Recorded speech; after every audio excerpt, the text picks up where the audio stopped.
All right, again, good morning and happy Father's Day, and we're glad that you're here today. Philippians chapter 4, verses 1 to 13. We're going to look at Matthew chapter 6 and verse 18 as well. I want to look at the stead this morning, and I always open up to an opportunity for testimonies. I know there's only a few of us here, but if you would like to give a testimony about maybe something your dad did, just publicly thank your dad for who he is.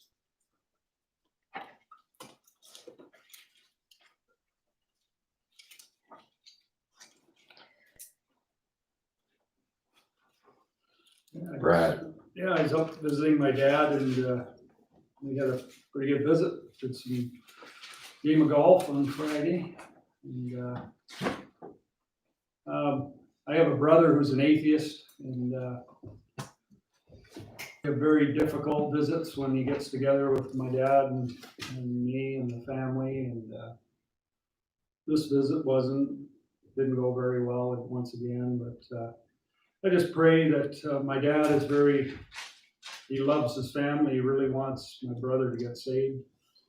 And my brother wants nothing to do with it. So it's very frustrating for my dad and really hard on the relationship. So our family needs prayer that my brother will come to the Lord eventually. But and my dad needs a bit of prayer. He's having a real tough time through this COVID thing. He's very against all this mask stuff, and we're trying to calm him down and keep him but he's an old school guy, and very frustrating to deal with him sometimes because he just doesn't want to follow these rules. And he's got Matthew chapter 16, we'll get said here in this verse, there's no question Paul milked 90 cows. And the farmer for whom he worked had no bucket, so he had to squirt the milk into his little hands, and then he walked 8 miles to the nearest can, where he deposited the milk. Grab the other kids and throw them over the bridge or something, My dad will protect me. But there were so many times, like in my children's life, when I've seen them going through things, and I know in my heart, I know in my mind what I want to do. Today, I think, by the way, today is a lot worse than it was yesterday. I mean, when I was a kid in school, we had already, us in the Catholic school, we used to get to the fence and talk to the kids in the public school. That was the dividing line, that fence. And we would talk about how we're better than them, and they would talk about how they were better than us. But I remember sometimes we'd talk over the fence about the strap, getting the strap. And,